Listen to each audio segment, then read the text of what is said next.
ओम नमः शिवाय, हर हर महादेव, जय महाकाल। कैसे हैं आप सभी लोग।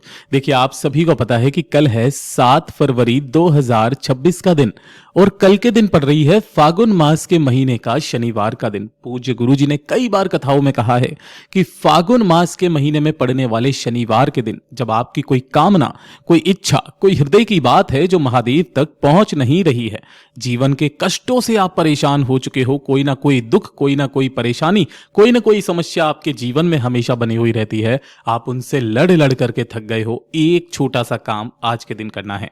पूज्य गुरुजी ने कहा, पीपल के पेड़ के नीचे आपको 3 बार अपने हृदय की बात, अपनी मनोकामना महादेव जी से कह देनी है। शिव महापुराण में वर्णित है कि जिस भक्त ने भी महादेव को सच्चे मन से चाहा है, महादेव ने उनकी सारी कामनाएं पूरी जरूर की है। और पूज्य गुरु जी की ही कथा से सुनकर के और समझ करके इस पूरे उपाय को बहुत ही आसान भाषा में आप सभी लोगों को बताऊंगा, परंतु उससे पहले आप सबसे बस एक छोटी सी प्रार्थना करना चाहूंगा कि जो भी शिव भक्त पहली बार आए हैं, चैनल को सब्सक्राइब जरूर से कीजिएगा और वीडियो को लाइक करके देवादिदेव महादेव का जो प्यारा नाम आपको आता है कमेंट बॉक्स में जरूर से लिख दीजिएगा। इस पूरे वीडियो में हम 3 महा उपायों के बारे में बात करेंगे जो आपकी अलग अलग कामना पूर्ति के लिए सिद्ध होंगे, तो आपको ध्यान से सुनना है और समझने की कोशिश करना है। सबसे पहले बात करते हैं हमारे पहले वाले उपाय की।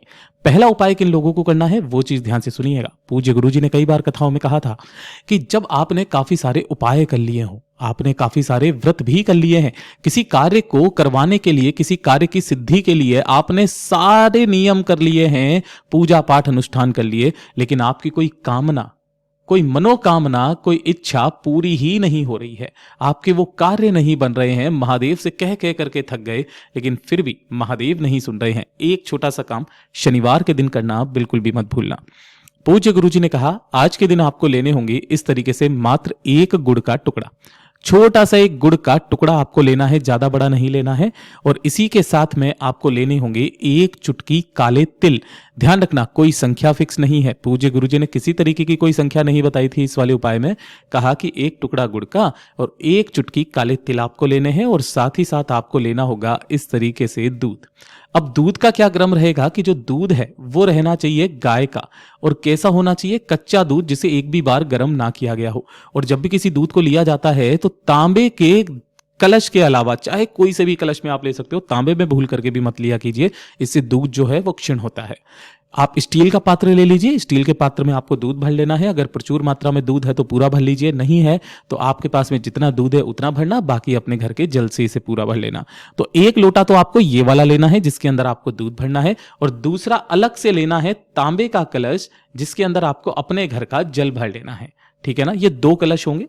जो आपने सामान लिया था, 1 चुटकी काले तिल और साथ ही साथ 1 गुड़ का टुकड़ा, उसे आपको इस दूध वाले कलश में डाल देना है। ठीक है ना, तो आपके पास में पहला तो कलश ये हो गया दूध जिसके अंदर काले तिल और गुड़ है, दूसरा है तांबे का जिसके अंदर आपको जल भरना है। ठीक है, इसी के साथ में आपको एक दीपक तैयार करना है। ध्यान रखना, यहां पर जो दीपक तैयार होता है वो मिट्टी का नहीं, आटे का, जो आपके घर में गेहूं का आटा है उसी से आपको एक दीपक बना लेना है। इसके अंदर आपको लगानी होगी फूल बाती, जिसे गोल बाती भी कहते हैं, और इसके अंदर आपको भरना होगा घी। ठीक है, इन सभी को लेकर के किसी भी समय पर, सुबह चले जाओ, दिन में चले जाओ, शाम को चले जाओ। कहा ऐसा जाता है कि शाम के समय पर जो है पीपल पेड़ में जल नहीं चढ़ाते हैं, लेकिन जब आप इस उपाय को करते हैं, पूज्य गुरु जी ने कहा था सच्चे मन से कीजिएगा, मेरा बाबा आपके उस जल को स्वीकार करेगा। गुरुदेव ने कहा जैसे ही आप यहां पर पहुंचोगे, सबसे पहले आपने जो 1 दीपक लिया है उस 1 दीपक को यहां पर पिपलेश्वर महादेव का नाम लेकर के जला दीजिएगा।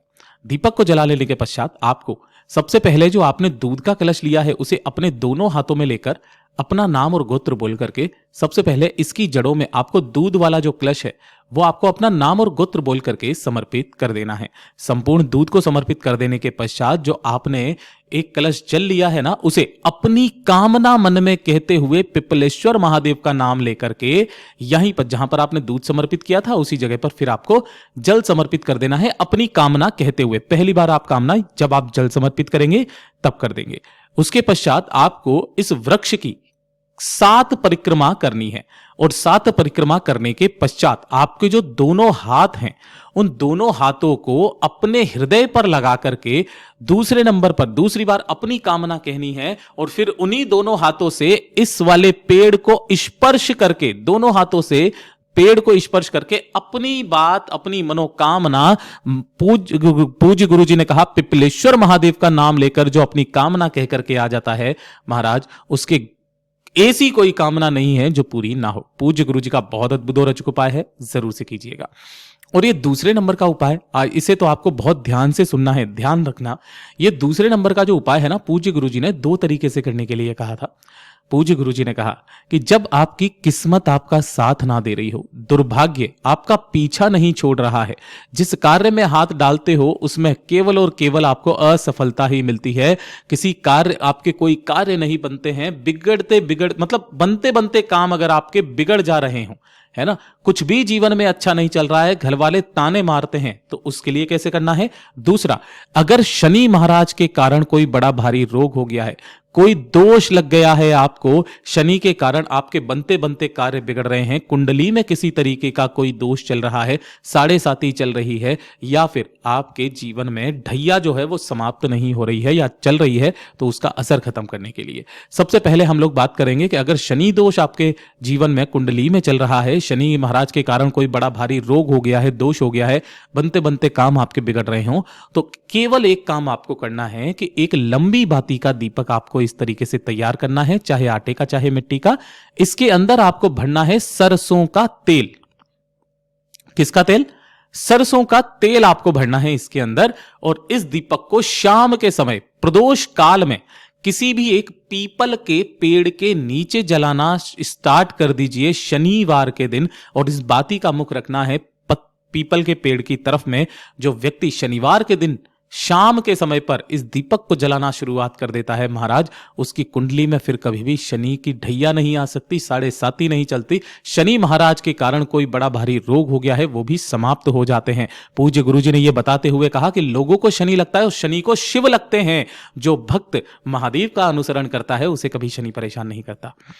दूसरा है कि अगर आपका दुर्भाग्य आपका पीछा नहीं छोड़ रहा है, किस्मत साथ नहीं दे रही है, किसी कार्य में सफलता नहीं मिल रही है, घर वाले ताने मार रहे हैं कि आप कुछ नहीं कर सकते हो, एक छोटा सा काम कर लीजिएगा। आपके घर के आसपास जो भी पीपल का पेड़ हो, उस पीपल के पेड़ के पास में जाना किसी भी समय पर, है ना। अब पीपल की पेड़ पर ये वाली जो छाल होती है ना, यहां से थोड़ी सी छाल आपको निकाल लेनी है। निकाल लोगे, घर पे लाना, इसको कूटना, पीसना, पीस करके छानना। छानने के पश्चात आपको इस तरीके से पीपल की छाल का चंदन मिलेगा, ठीक है ना। इस चंदन को एक चुटकी थोड़ा सा ले लीजिएगा आप इसको, और 1 लोटा शुद्ध जल अपने घर का ले लेना है तांबे के कलश में। केवल ये 2 चीजों को लेकर के आपके घर के आसपास जो भी देव आदिदेव महादेव भोलेनाथ का मंदिर हो वहां पर पहुंच जाना है। यहां पर पहुंच करके महादेव की शिवलिंग के ठीक पीछे की तरफ आपको आसन लगा करके बैठना है, जिससे आपका मुख उत्तर दिशा की तरफ में हो जाएगा। सबसे पहले आपने जो पीपल की छाल का चंदन लिया है उसे पिपलेश्वर महादेव का नाम लेते हुए, उनका ध्यान करते हुए, ये जो ऊपर की शिवलिंग है, इस शिवलिंग के ऊपर आपको अच्छे से उसका लेपन करना है, अपना नाम, गोत्र और अपनी कामना मन में कहते हुए कि बाबा मेरी किस्मत साथ नहीं दे रही है, घर वाले ताने मार रहे हैं, कुछ भी जीवन में अच्छा नहीं चल रहा है, कुछ समझ में नहीं आ रहा है, महाराज मेरी ये कामना को पूरा करें। केवल इतना सा काम करके फिर उसके पश्चात आपको इसी वाले चंदन को किसी भी एक कटोरी के अंदर आपको निकाल लेना है, ठीक है ना। फिर से वापस आपको क्या करना है, इस चंदन को निकाल लेना है जितना भी निकाल सको, और फिर उसके पश्चात 1 लोटा शुद्ध जल जो लेकर के आए हो उसे पिपलेश्वर महादेव का नाम लेकर के श्री शिवाय नमस्तुभ्यम मंत्र का स्मरण करते हुए समर्पित कर देना। पूज्य गुरु जी ने कहा इस कटोरी को लेकर अपने घर पर आना और इसी के अंदर थोड़ा सा लाल या पीला चंदन मिला करके 1 बिंदी अपने मस्तक पर और 1 बिंदी अपने कंठ पर सुबह स्नान करने के पश्चात लगा लीजिएगा। घर से निकलने के बाद पहले 1 बिंदी अपने कंठ पर, 1 बिंदी अपने मस्तक पर लगा करके निकलिएगा। महाराज सफल होकर के लौटोगे, आप कभी जीवन में पीछे नहीं देखोगे। पूज्य गुरु जी का इतना अद्भुत और अचूक उपाय है, जरूर से कीजिएगा। बात करते हैं हमारे तीसरे वाले उपाय की कि जब आपके जीवन में बहुत ज्यादा शत्रु हो या फिर कोई ऐसे शत्रु हैं जो आपको हानि पहुंचाने की कोशिश करते हैं, ऑफिस में या आपके घरों में, आपके कार्यों में बाधाएं डालते हैं, आपके कार्य नहीं होने देते हैं, आपकी बुराई करते हैं, आपको नीचा दिखाने की कोशिश करते हैं, कुछ नहीं करना है। जो रुद्राक्ष आपके घर में है, 1 रुद्राक्ष ले लीजिएगा, चाहे कितने भी मुखी का हो, उसे एक कटोरी के अंदर आपको डाल लेना है। डाल लोगे, डालने के पश्चात इस कटोरी को पूरा का पूरा भरना होगा आपको सरसों के तेल से। ध्यान रखना कि यहां पर तेल उतना डालना है जिसमें कि आपका जो रुद्राक्ष है वो पूरा का पूरा डूब जाए। ठीक है, अब ये जो कटोरी में तेल लिया है ना आपने, इस वाली कटोरी को लेकर के आपके घर के आसपास जो भी शनि महाराज जी का मंदिर है वहां पर आपको जाना है। सबसे पहले आपको क्या करना है कि जो रुद्राक्ष आपने उसके अंदर से डाला हुआ है उस रुद्राक्ष को तो बाहर निकाल लेना है, और उसके पश्चात आपने जो तेल लिया हुआ है उसे शनि महाराज के मस्तक पर से बहाते हुए ओम शनि शनिश्चराय नमः मंत्र का स्मरण करते हुए बहा देना है। और उस जब तेल बहता हुआ नीचे पैरों तक आए, उस पैरों पर से थोड़ा सा 1 बूंद के बराबर का आपको वही तेल लेना है और अपने मस्तक पर लगा लेना है। पूज्य गुरु जी ने कहा उस दिन के बाद से जो भी शत्रु होंगे वो आपका कुछ नहीं बिगाड़ पाएंगे, उनका जो असर है वो समाप्त हो जाएगा। पूज्य गुरु जी के सभी उपाय बहुत ही ज्यादा खास और अद्भुत है, जरूर कीजिएगा। वीडियो पसंद आए तो लाइक करना, चैनल को सब्सक्राइब जरूर कीजिएगा।